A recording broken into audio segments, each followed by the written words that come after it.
السلام علیکم، آداب ناظرین۔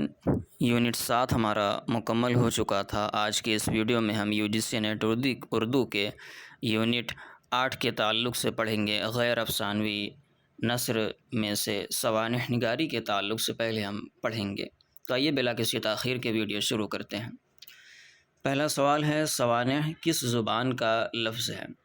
تو اس کا جواب ہے سوانح سانحہ کی جمع ہے، اور سانحہ عربی زبان کا لفظ ہے جس کے معنی ظاہر ہونے والا واقعہ اور ماجرا ہے۔ سوانح کس زبان کا لفظ ہے؟ سوانح یہ لفظ سانحہ کی جمع ہے، اور سانحہ عربی زبان کا لفظ ہے جس کے معنی ہوتا ہے ظاہر ہونے والا اور واقعہ اور ماجرا، یہ سب اس کے معنی ہوتے ہیں۔ یہ عربی زبان کا لفظ سانحہ کی جمع ہے۔ اگلا سوال ہے، کسی خاص شخص کی زندگی کی تاریخ سوانح عمری ہے، یہ کس کا قول ہے؟ یہ ڈرائیڈن کا قول ہے۔ ڈرائیڈن نے سوانح عمری کی تعریف کی ہے، کسی خاص شخص کی زندگی کی تاریخ سوانح عمری ہے، ڈرائیڈن نے یہ کہا ہے، ڈرائیڈن کا یہ قول۔ سوانح نگاری کا موضوع کیا ہوتا ہے؟ سوانح نگاری کا موضوع انسان ہوتا ہے، جس کے بارے میں بھی سوانح لکھی جائے گی اس کا موضوع انسان ہوتا ہے، جس کے بارے میں سوانح نگاری کی جاتی ہے وہ اس کا موضوع ہوتا ہے، یعنی سوانح نگاری کا موضوع انسان ہوتا ہے۔ اگلا سوال ہے، اردو میں سوانح نگاری کا باقاعدہ آغاز کس سے ہوتا ہے؟ اردو میں سوانح نگاری کا باقاعدہ آغاز مولانا الطاف حسین حالی سے ہوتا ہے۔ اردو میں سوانح نگاری کا باقاعدہ آغاز مولانا الطاف حسین حالی سے ہوتا ہے۔ پہلی سوانح کون سی ہے؟ حالی کی حیات سعدی، الطاف حسین حالی کی لکھی ہوئی حیات سعدی، یہ اردو کی پہلی سوانح ہے جو 1886 میں لکھی گئی۔ پہلے سوانح نگار مولانا الطاف حسین حالی ہیں، اور پہلی سوانحی کتاب حالی کی حیات سعدی ہے۔ حیات سعدی 1886 میں لکھی گئی۔ اس کے بعد اگلا سوال ہے، حالی نے یادگار غالب اور حیات جاوید کب لکھی؟ حالی نے یادگار غالب اور حیات جاوید کب لکھی؟ تو یادگار غالب لکھی حالی نے 1896 میں 97 میں، اور حیات جاوید لکھی تھی 1901 میں۔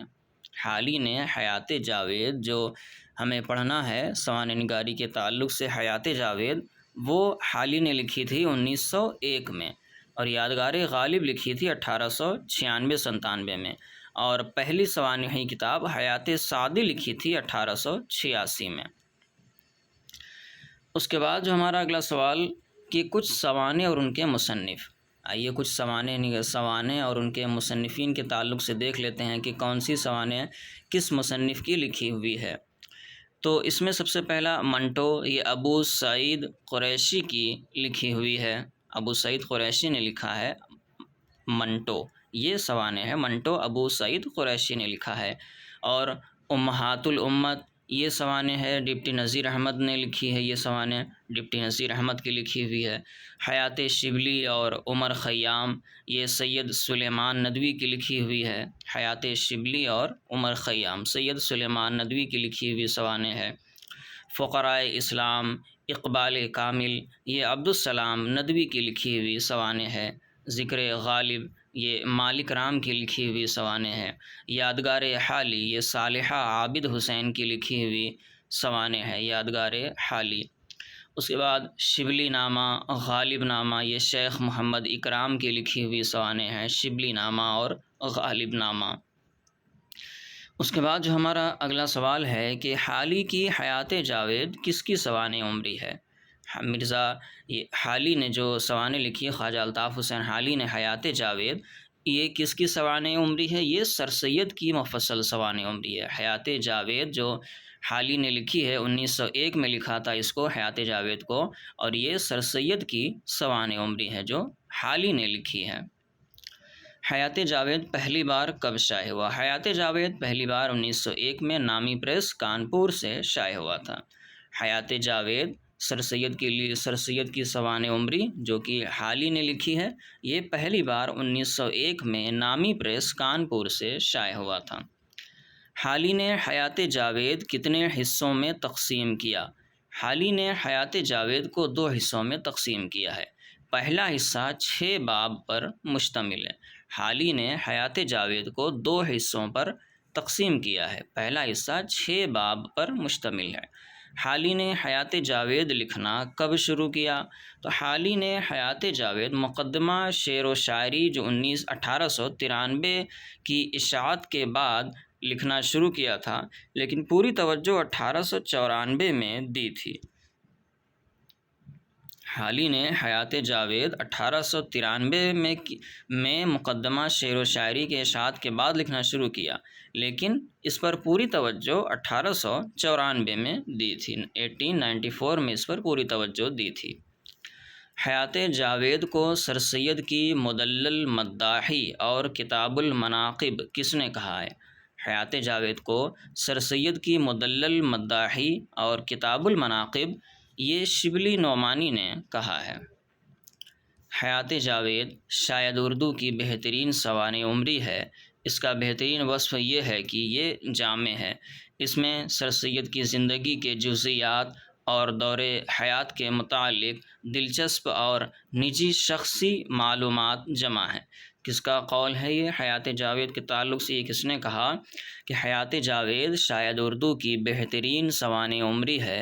اس کا بہترین وصف یہ ہے کہ یہ جامع ہے۔ اس میں سر سید کی زندگی کے جزیات اور دور حیات کے متعلق دلچسپ اور نجی شخصی معلومات جمع ہیں۔ یہ کہنے والے ہیں سید عبداللہ کا یہ قول ہے۔ شبلی نعمانی کی سوانح نگاری۔ شبلی نعمانی نے جو سوانح لکھی ہے ان کے تعلق سے ہم دیکھ لیتے ہیں۔ شبلی نعمانی نے المامون یہ 1889 میں لکھی ہے، سیرت النعمان 1891 میں لکھی، الفاروق جس کے تعلق سے ہمیں پڑھنا ہے یہ 1898 میں لکھی، الغزالی 1902 میں، اور سوانح مولانا روم 1906 میں، سیرت النبی۔ یہ شبلی نعمانی نے سوانح لکھی ہے، یہ شبلی نعمانی کی یہ سوانح ہے۔ اس کے بعد پھر اگلا سوال ہے المامون میں کس کی سوانح زندگی؟ شبلی نے جو المامون لکھی اس میں کس کی سوانح زندگی؟ اس میں عباسی خلیفہ مامون الرشید کی سوانح زندگی ہے۔ المامون میں عباسی خلیفہ مامون الرشید کی سوانح زندگی ہے۔ شبلی کی لکھی ہوئی المامون یہ عباسی خلیفہ مامون الرشید کی سوانح زندگی ہے۔ المامون کا دیباچہ کس نے لکھا؟ المامون کا دیباچہ سر سید احمد خان نے لکھا تھا۔ المامون کا دیباچہ سر سید احمد خان نے لکھا تھا۔ شبلی نے الفاروق میں کس کی سوانح عمری بیان کی ہے؟ علامہ شبلی نعمانی نے جو سوانح لکھی ہے الفاروق، اس میں کس کی سوانح زندگی بیان کی؟ اس میں سیدنا عمر بن خطاب رضی اللہ تعالی عنہ کی سوانح زندگی کو بیان کیا ہے۔ شبلی نعمانی نے الفاروق میں حضرت سیدنا عمر بن خطاب رضی اللہ تعالی عنہ کی سوانح زندگی کو بیان کیا ہے۔ الفاروق لکھنے سے پہلے مواد کی فراہمی کے لیے شبلی نے کہاں کا سفر کیا تھا؟ شبلی نعمانی جب الفاروق لکھ رہے تھے تو اس کے لکھنے سے پہلے ہی مواد کی فراہمی کے لیے شبلی نعمانی نے سفر کیا تھا۔ کہاں کا کیا تھا؟ روم اور شام کا سفر کیا تھا۔ الفاروق لکھنے سے پہلے شبلی نعمانی نے مواد کی فراہمی کے لیے روم اور شام کا سفر کیا تھا۔ الفاروق کتنے حصوں پر مشتمل ہے؟ الفاروق 2 حصوں پر مشتمل ہے۔ شبلی نعمانی کی لکھی ہوئی الفاروق یہ 2 حصوں پر مشتمل ہے، جس میں حضرت عمر رضی اللہ تعالیٰ عنہ کی سوانح زندگی ہے۔ سیرت النبی کتنی جلدوں میں ہے؟ سیرت النبی یہ 6 جلد میں ہے۔ 2 جلد شبلی نے مرتب کیا، باقی 4 سید سلیمان ندوی نے مرتب کیا۔ سیرت النبی شبلی نعمانی کے تعلق سے یہ کتاب بھی اہم ہے۔ سیرت النبی یہ کل 6 جلد میں ہے۔ اس کی 2 جلدوں کو شبلی نعمانی نے مرتب کیا اور باقی کی 4 جلدوں کو سید سلیمان ندوی نے مرتب کیا ہے۔ اس کے بعد اگلا سوال ہے تذکرہ بابر ذکر جمیل نابینائے علماء سلف کے مصنف کون ہیں؟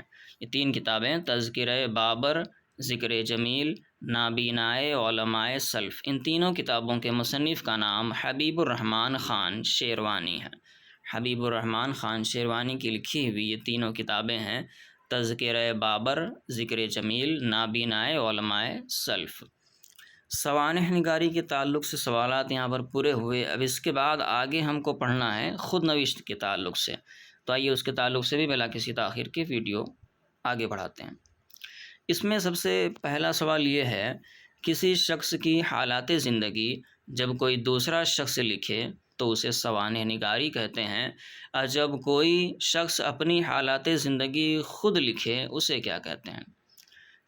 کسی شخص کی حالات زندگی جب کوئی دوسرا شخص لکھے تو اسے سوانح نگاری کہتے ہیں۔ جیسے کہ ہم نے اوپر ہی پڑھا، حیات جاوید یہ حالی نے لکھی ہے، سر سید کی سوانح حیات ہے، اور الفاروق یہ علامہ شبلی نعمانی نے لکھی ہے، سیدنا فاروق اعظم رضی اللہ تعالیٰ عنہ کی یہ سوانحی زندگی ہے۔ تو اسی طریقے سے جب کسی شخص کی حالات زندگی جب کوئی دوسرا شخص لکھے تو اسے سوانح نگاری کہتے ہیں، لیکن جب کوئی شخص اپنی حالات زندگی خود لکھے تو اسے خود نوشت سوانح کہتے ہیں۔ اگر کوئی شخص اپنی سوانحی زندگی خود لکھے اس کو خود نوشت سوانح کہا جاتا ہے۔ خود نوشت سوانح کی کتنی قسمیں ہیں؟ خود نوشت سوانح کی 2 قسمیں ہیں، ایک ہے مکمل خود نوشت اور ایک ہے نامکمل خود نوشت۔ خود نوشت سوانح کی 2 قسمیں ہیں، ایک ہے مکمل خود نوشت اور ایک ہے نامکمل خود نوشت۔ اردو کی باقاعدہ پہلی خود نوشت کسے مانا جاتا ہے؟ سر رضا علی کی اعمال نامہ جو 1942 میں لکھی گئی، اس کو اردو کی سب سے پہلی خود نوشت ہونے کا شرف حاصل ہے۔ اردو کی باقاعدہ پہلی خود نوشت سر رضا علی کی اعمال نامہ جو 1942 میں لکھی گئی تھی، یہ اردو کی پہلی خود نوشت ہے، اعمال نامہ سر رضا علی کی لکھی ہوئی۔ آگے سوال ہے اختر الایمان کی خود نوشت اس آباد خرابے میں پہلی بار کب شائع ہوئی؟ یہ اختر الایمان کی خود نوشت اس آباد خرابے میں، یہ ہمارے نصاب میں بھی داخل ہے، تو یہ پہلی بار کب شائع ہوئی؟ یہ خود نوشت پہلی بار ایاز کے رسالہ سوغات میں قسط وار شائع ہوئی، اور کتابی صورت میں پہلی بار اختر الایمان کے وفات کے بعد 1996 میں دہلی اردو اکیڈمی نے شائع کیا تھا۔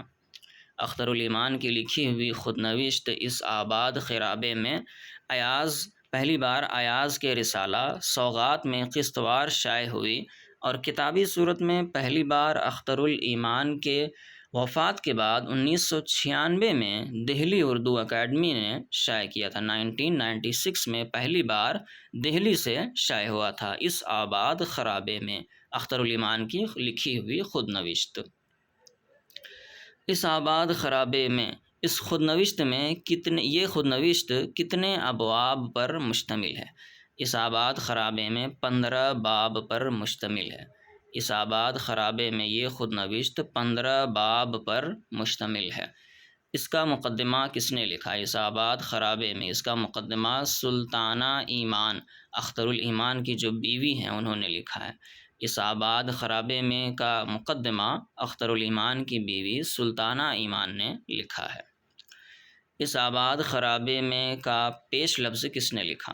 اس آباد خرابے میں یہ خود نوشت ہے، اس کا پیش لفظ اختر الایمان نے، جس میں انہوں نے لکھا ہے کہ شہریار نے انہیں خود نوشت مکمل کرنے کو کہا تھا۔ اس کا پیش لفظ، اس آباد خرابے میں کا پیش لفظ اختر الایمان نے خود لکھا ہے، اور اس میں انہوں نے اس بات کا بھی ذکر کیا ہے کہ شہریار نے انہیں خود نوشت مکمل کرنے کو کہا تھا۔ یہ خود نوشت اس آباد خرابے میں کو مکمل کرنے کے لیے اختر الایمان سے کس نے کہا تھا؟ شہریار نے کہا تھا۔ شہریار کے کہنے پر انہوں نے اس خود نوشت کو مکمل کیا تھا۔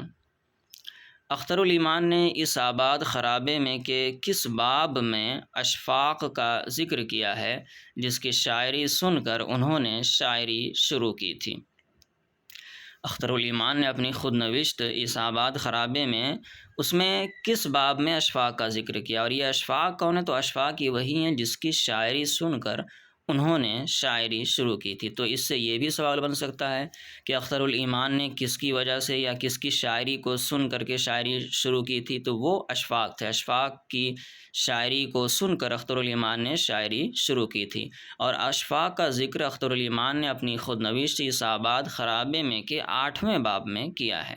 اشفاق کا ذکر 8ویں باب میں کیا ہے۔ آگے سوال ہے، آل احمد سرور کی خود نوشت کب شائع ہوئی؟ آل احمد سرور کی خود نوشت خواب باقی ہے، یہ 1991 میں شائع ہوئی تھی۔ آل احمد سرور کی لکھی ہوئی خود نوشت خواب باقی ہے، یہ ان کی خود نوشت ہے، یہ 1991 میں شائع ہوئی تھی۔ سرور کی خود نوشت خواب باقی ہے، یہ کتنے عنوان پر مشتمل ہے؟ یہ 7 عنوان پر مشتمل ہے۔ آل احمد سرور کو لکھی ہوئی خود نوشت خواب باقی ہے، یہ 7 عنوان پر مشتمل ہے۔ سرور نے خواب باقی ہے اپنی اس خود نوشت کا انتساب کس کے نام کیا؟ تو انہوں نے اس کا انتساب اپنے نواسے اور نواسیوں کے نام کیا ہے۔ آل احمد سرور نے اپنی خود نوشت خواب باقی ہے کا انتساب اپنے نواسے اور اپنی نواسیوں کے نام کیا ہے۔ مسعود حسین خان کی پیدائش کب ہوئی؟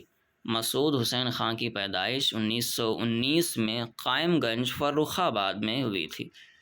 مسعود حسین خان، جس کے تعلق سے ہمیں ورود مسعود پڑھنا ہے، ان کی خود نوشت لکھی ہے جو ورود مسعود، اس کے تعلق سے پڑھنا ہے، لیکن اس سے پہلے ہم ان کے تعلق سے بھی کچھ سوالات دیکھ لیتے ہیں۔ تو پہلا سوال یہ ہے کہ ان کی پیدائش کب ہوئی؟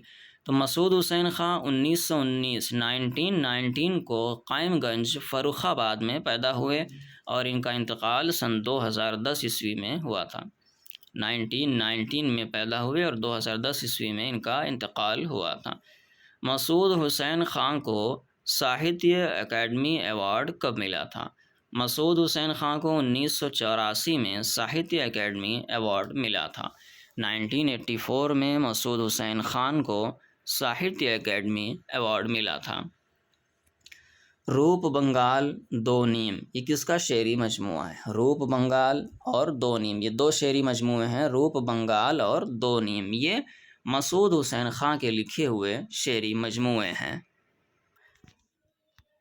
اس کے بعد اگلا سوال ہے، سوال نمبر 16، غزل میں ردیف جھانجھن کا حکم رکھتی ہے، یہ کس کا کہنا ہے کہ غزل میں ردیف جھانجھن کا حکم رکھتی ہے؟ یہ مسعود حسین خان کا کہنا ہے کہ غزل میں ردیف جھانجھن کا حکم رکھتی ہے۔ گودان کا اردو ناول نگاری کی تاریخ میں کوئی مقام نہیں ہے، یہ کس کا کہنا ہے، کس کا یہ خیال ہے کہ گودان کا اردو ناول نگاری کی تاریخ میں کوئی مقام نہیں ہے؟ یہ مسعود حسین خان کا ماننا ہے، ان کا یہ کہنا ہے کہ گودان کا اردو ناول نگاری کی تاریخ میں کوئی مقام نہیں ہے۔ مسعود حسین خان کی خود نوشت ورود مسعود کب شائع ہوئی؟ ورود مسعود پہلی بار 1989 میں شائع ہوئی تھی۔ مسعود حسین خان کی لکھی ہوئی خود نوشت ورود مسعود پہلی بار 1989 میں شائع ہوئی اور دوسری بار 2019 میں یہ شائع ہوئی تھی، ورود مسعود۔ مسعود حسین خان نے ورود مسعود میں کتنے سالوں کے حالات بیان کیے؟ مسعود حسین خان نے اپنی خود نوشت ورود مسعود میں کتنے سالوں کے حالات، 70 سال کے حالات و واقعات رقم کیے ہیں۔ مسعود حسین خان نے اپنی خود نوشت ورود مسعود میں اپنے 70 سال کے حالات و واقعات رقم کیے ہیں۔ ورود مسعود کتنے ابواب پر مشتمل ہے؟ ان کی لکھی ہوئی، مسعود حسین خان کی لکھی ہوئی ورود مسعود خود نوشت کتنے ابواب پر؟ تو یہ 17 ابواب پر مشتمل ہے۔ ورود مسعود 17 ابواب پر مشتمل مسعود حسین خان رضوی کی ایک خود نوشت ہے۔ 17 ابواب پر تو ہیں اور 3 دور پر بھی ہیں۔ 3 دور کون سے؟ بچپن، جوانی، پھر بڑھاپا، ان 3 دوروں کو ملا کر یہ ورود مسعود لکھی گئی ہے، 3 دوروں پر منقسم ہے اور 17 باب ہیں اس خود نوشت میں۔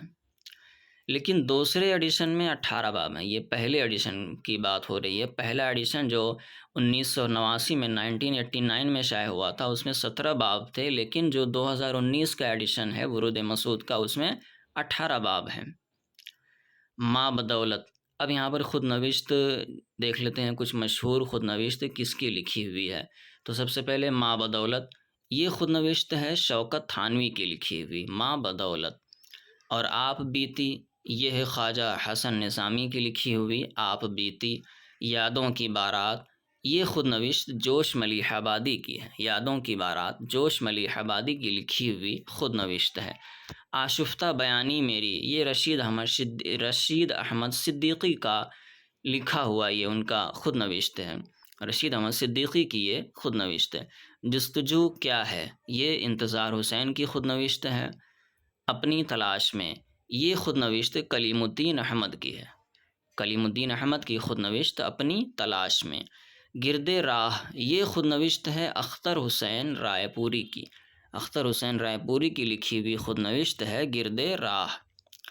ابھی سن لو مجھ سے، یہ خود نوشت ہے، یہ لکھی ہوئی ہے کلیم عاجز کی، کلیم عاجز کی لکھی ہوئی خود نوشت ہے ابھی سن لو مجھ سے۔ اور ایک اور خود نوشت ہے شام کی منڈیر سے، شام کی منڈیر سے، یہ خود نوشت ہے وزیر آغا کی، ان کی لکھی ہوئی، وزیر آغا کی لکھی ہوئی یہ خود نوشت ہے شام کی منڈیر سے۔ تذکرہ، یہ کس کی خود نوشت ہے، یہ خود نوشت ہے ابوالکلام آزاد کی۔ یہ اہم ہے کہ ابوالکلام آزاد کی لکھی ہوئی خود نوشت کا کیا نام ہے، تو اس کا نام تذکرہ ہے۔ ابوالکلام آزاد نے اپنی خود نوشت تذکرہ نام سے لکھی ہے۔ کاغذی پیرہن، یہ کس کی خود نوشت ہے، یہ عصمت چغتائی کی خود نوشت ہے، کاغذی پیرہن، عصمت چغتائی کی لکھی ہوئی خود نوشت ہے کاغذی پیرہن۔ آشرم، یہ کس کی خود نوشت ہے، یہ شکیل الرحمن کی لکھی ہوئی خود نوشت ہے، آشرم شکیل الرحمن کی لکھی ہوئی خود نوشت ہے۔ زرگزشت، یہ کس کی خود نوشت ہے، مشتاق احمد یوسفی، مشتاق احمد یوسفی کی لکھی ہوئی خود نوشت ہے زرگزشت۔ تواریخ عجیب، یہ خود نوشت ہے جعفر تھانیسری کی، جعفر تھانیسری کی لکھی ہوئی خود نوشت کا نام ہے تواریخ عجیب۔ اس کے بعد پھر ذکر میر، یہ میر تقی میر کی لکھی ہوئی خود نوشت ہے، ذکر میر، یہ میر تقی میر کی لکھی ہوئی خود نوشت ہے۔ کار جہاں دراز ہے، یہ کس کی خود نوشت ہے، یہ قرۃ العین حیدر کی لکھی ہوئی خود نوشت ہے، کار جہاں دراز ہے، قرۃ العین حیدر کی لکھی ہوئی خود نوشت ہے۔ تلاش حق، یہ کس کی خود نوشت ہے، تلاش حق، تو یہ گاندھی جی کی لکھی ہوئی خود نوشت ہے، گاندھی جی کی خود نوشت کا نام ہے تلاش حق۔ تو خود نوشت کے تعلق سے سوالات یہاں پر پورے ہوئے۔ اس کے بعد ہمیں پڑھنا ہے مکتوب نگاری کے تعلق سے، جو کہ ہم انشاءاللہ اگلی ویڈیو میں جلد ہی پڑھیں گے۔